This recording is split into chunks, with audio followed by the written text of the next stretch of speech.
Hello everyone, and we are back again to be with you for another interesting chapter. This is Sandeep Chandra, Chief Editor of Campus Studio Media. Today we are going to talk about the challenges and opportunities of education ecosystem and skill development in the country post COVID-19. And in the contest, we have a special guest with us who can share their thoughts from his rich experience in the corporate and educational arenas. And it's my honor and privilege to welcome Mr. Raj Nehru. Raj sir have more than a decade experience in the corporate sector. He was worked with IBM, Concentric and Schneider. He also went Philippines, China, USA and Europe for his projects. Currently he is appointed as a Vice Chancellor of India's very first skill university, Shri Vishwakarma Skill University, Palwal, Haryana. And he is also a mission director of Haryana Skill Development Mission, Government of Haryana. So thank you so much for being a part of this session, sir. My first question is to what are the opportunities and challenges in the education ecosystem and the skill development in the country post COVID-19? Over to you, sir. First of all, thank you very much, Mr. Sandeep Chandra, for inviting me to this campus studio interaction, where you have specifically asked me to speak about the education post-COVID, how it's going to change, what are the changes that we expect in the education, especially how educators can play a very important role in the coming times. So thank you very much for asking me this relevant question. Let me first of all tell you that the way that the education has got impacted because of this COVID has put the entire educational ecosystem into a grinding halt. And because of that, the situation across the world has resulted into closure of schools, colleges, and impacting the movement of people outside and resulting into majority of students to relook and rethink, including the institutions to relook and rethink the different ways of connecting with the students. So I think the good thing is what we saw very the quick response of the education institutions. That was something that we could see where the entire the school education and the tertiary education had significantly got impacted. I think majority of institutions immediately bounced back and started looking at the technology-driven platforms that can rebuild and reconnect the faculty and the students, and the students were connected. In India, we saw a significant amount of displacement of students as well because majority of students community was coming from one region to another region for their education, and we have seen that displacement also. And we will have a big concern about their return when some of the normalization happens. So I'm seeing the concerns on students return back to the institutions, and also the parents' concern about and their reluctance to send their children to school unless everyone is absolutely damn sure that the schools or going to school will be safe. So I think the other areas that I see have got significantly impacted is the overall research work that was happening in among various institutions. I think the connection that they have lost to the ground where they were in the field doing the research, or they were in the labs or workshops that they were working on some of their projects, that also has come to a sudden stoppage. Uh, there is also a major teaching loss because most of the students who have not been able to connect with the digital connectivities that have been provided by schools or institutions to bring students back to the platform and continue with their classes. Majority of students in India would not have been able to take access to this digital platforms. because of various reasons. Maybe some people do not have the smartphone, some people do not have the connection, some people have a bandwidth issue, and then there are certain stigmas in India because we have a traditional audience, large numbers, especially from the rural belts, where the largely women folks cannot continue on phone for too long. So parents do not acknowledge that, or do not recommend that, or do not appreciate that. So because of that, many of the students may not have also been able to access the education through digital platforms. However, I see that this COVID has resulted into a significant opportunities in India. Let me tell you the one biggest opportunity that India will have. Given the challenges we have seen in the developed countries like Germany, Europe, France, Italy, uh, Australia, Singapore, United States, including China, and the large number of students who used to go for overseas education, I'm saying first of all, there would be a big break on that. I think majority of students now would not want to go out of India for their education. So, number one. Number two, I see majority of these countries and the students in these countries, overseas students, may want to come to India because India has been predominantly a little safer, better, adaptable nation. So I see a phenomenal impact on the number of students now wanting to come to India. So that's number two. I think if these two aspects are taken care and the educational institutions focus on the standard and quality that matches the global expectations, we can have a significant opportunity emerging in India as far as the educational boom is concerned, as the learning and skilling boom is concerned. However, that requires certain things which we have to adhere to. But I see this as a silver lining for the Indian education system. Uh, Another thing I find that there will be a huge spurt of requirement for micro learning. When you move to the digital platforms, the micro learnings definitely are going to gain momentum. So I think there would be a demand for those who are instructional designers, who are content developers, who are technology enablers, and the integrated role of these skill sets will see an emerging boom in the country, and they can come out with very unique products for learning and enablement, and that will see a significant growth of the market. While there would be a problem because social distancing would create a little bit pressure on the educational institutions because when the physical classes will also start in the coming days, the social distancing will result into the distancing of students in the classes, which means the number of students that were earlier being accommodated in a class will not have the same number of accommodations. So you may have a class of 60 getting down to 30, or a class of 30 that was earlier planned coming down to 15, because you have to maintain the social distancing, which will actually put a lot of pressure of infrastructure and cost on the academic institutions. You may see lesser number of students turning to the regular institutions, and that can have a significant impact on the revenue earnings of the institutions or the money that they earn. The grants may go down. So educational institutions, whether private or public, will have significant impact on their cost.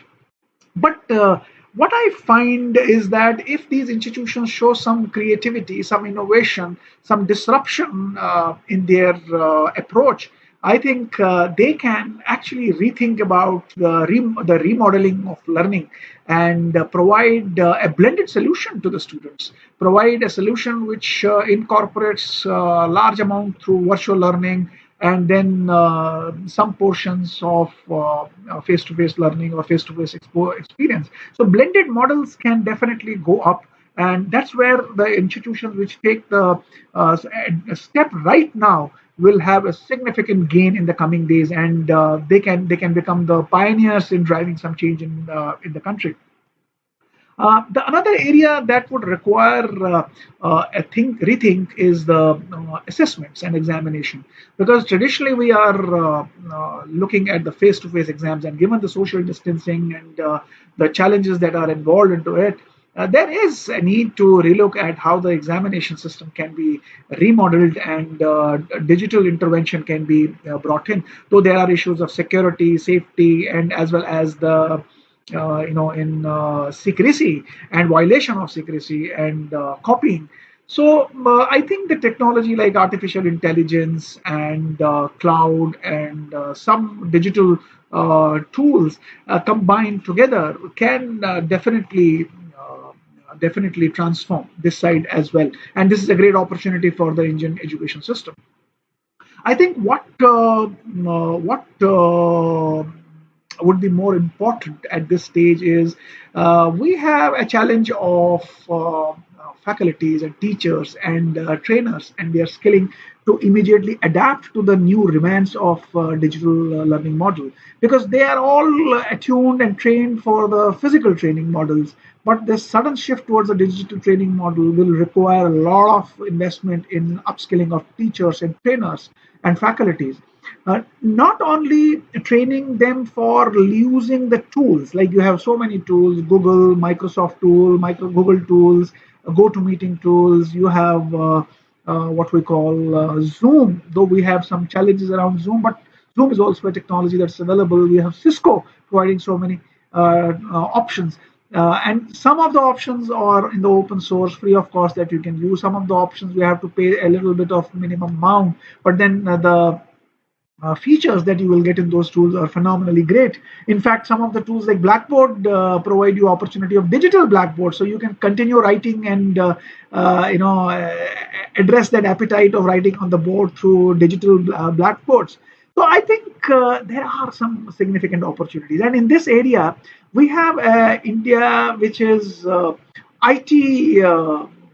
Mindset India. We have given so much of innovations to the world in the field of IT, and Indian researchers have done that. And now that when all these researchers will be back in India, not wanting to move out of India, there is phenomenal opportunity for them to reinvent, research, and produce and innovate new things which can be homegrown technologies, and they can be cost-effective technologies. They can be advanced technologies which can disrupt the digital education model. So I think there is a scope for them, and then training of our teachers would require them to be becoming hands-on with these technologies, and not only using the digital technologies but also the innovative digital pedagogies. Because when you come on the digital platform for teaching and skilling, you require a different set of pedagogical aspects to be adhered to. So the innovative digital teaching pedagogies, skilling pedagogies, I think our teachers require to relook at how to use the simulations, digital simulations, how to use the gamified tools, how to create a gamified approach for various learning mechanism, how to ensure that what you are teaching is converting and culminating into experience of the students. How to use tools that can create puzzles, that can create cases, and that can create experiential learning for the students while sitting at home. Remember one thing, in digital system you have to make sure students are engaged, because they are away from you, they are not in front of you. So their engagement is very important, and unless you change the pedagogical techniques, you will lose the students. So that's where the teachers will have to play a significant approach. And then the digital assessments, internal assessments, and then the final assessments, they will definitely make a big difference. The last but most crucial piece, because that has to make sure that things are going well, is the role of government and regulators. See, today one of the biggest challenge in the regulation is that we have UGC's minimum standards 2003 requirements, where we have, I think, around 180 days of learning, including the classroom and lab. Now, given the scenario and given the shift and given the disruption, I think the UGC needs to relook at that regulation and bring in some flexibility so that the digital pieces can be incorporated. The institutions need to call their board of studies and call their academic council meetings and relook at the curriculum and syllabus and revisit and map the curriculum to the digital techniques, digital methodologies, and the simulative methodologies, so that the blended approach can be introduced. But the government has to play a very important role in that. Then I think what important things are, government, especially the Ministry of Skill, needs to immediately look at doing a fast, quick assessment in the country about the skilling and the emergence of new skills by virtue of new business growing in, because this post COVID, and the impact on the overall supply chain that we had in China and other parts of the world, will be seeing now towards India, maybe coming towards India, and that will require a higher levels of skills. That will require more automation. So, Ministry of Skill must immediately constitute some team, a task force to immediately see and map the skills and do a reprioritization of skills, and basis that what new skills need to be addressed and what kind of ecosystem, kind of infrastructure is required. And for that, they will have to immediately intervene and create a lot of TOTs, create a new pool of trainers who can handle this, because majority of skilling requires experiential learning, applied learning. So the QPs need to be reviewed, the NOSes need to be relooked at, and how the digital technology can be embedded into that. So that's very important. Students' orientation is very important because they are not mentally aligned and mentally attuned and mentally prepared for the new technological intervention for skilling and training. Their orientation is required besides the teacher and the students and other stakeholders. I think the common norms need to be relooked at, because our common norms are based on the traditional and the previous model of learning. So, in the new model of learning, the new common norms need to be set by Ministry of Skills, so that the new standards and new learning opportunities are created. The standards have to be met with the international requirements, because remember, the global nations, majority of nations have a big challenge on demography, and they will be looking towards India. And if India is preparing its youngsters for the new technology, new standards mapping to international standards, that will fetch a lot of opportunities for our youngsters within country and outside the country. There is another area that government needs to look, and government needs to make some provisions in that. The gig economy will pick up very fast. People would want to work from home, contactless deliveries. So the gig specialists or giggers who would be wanting to work from home, I think government needs to relook at that. What kind of intervention need to be brought in? Social security for the gig workers is something that we need to think about. How to prepare gig workers? What kind of skills are required to develop the gig workers? That is significantly important. I think another area that needs a focus is the agricultural side, because majority of migrant workers would want to go back, and they may have be reluctant in coming back. So how can we prepare them to participate into the new agricultural skills? Because agriculture can now become a big strength for the nation, and if the new skills, new technology. For example, we have fintech model, farmer producer organizations. So this new migrant worker who is reluctant to come back, they can become part of that farmer producer organizations, and they can become, if they are trained and skilled well, they can become the transformers of agricultural economy in the country.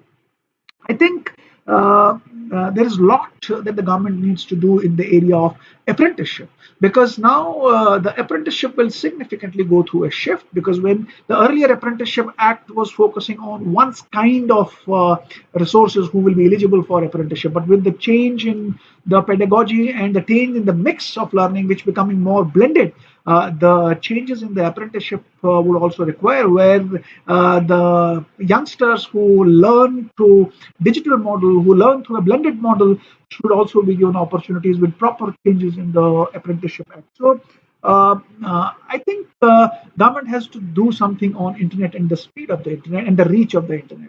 Now the future is of technology, future is of internet, future is of digital transformation. So government has to think about how technology can reach to all the nooks and corners of the country by providing free access to 4G internet across the country. Net, I think this is a fantastic opportunity that India has, and the education in India can transform itself and prepare itself for a global requirement. And students across the world will be looking towards India. And India, traditionally being an innovative mindset, a hardworking nation, a nation which is adaptable to any kind of challenges and fast response it always gives. I think education can definitely become one of the biggest transformers. Remember Japan when it was hit badly by the World War, and after that, the King Hirohito did a phenomenal. It was completely devastated, but what King Hirohito and the Japan did, they focused significantly on education despite the destruction Japan had gone through. So I think we should not be worried about the devastation that this corona has brought in. Corona has brought in. Let the government and scientists think about it. I think educationists, educational institutions, regulators, they have a significant opportunity in front of it. There's a silver lining in this the corona, and we should look at each and every opportunity that can help us to make India shine, and how we can look at our traditional values, also integrate that into our current education model, and take it to the entire world, and make India the hub of the educational transformation.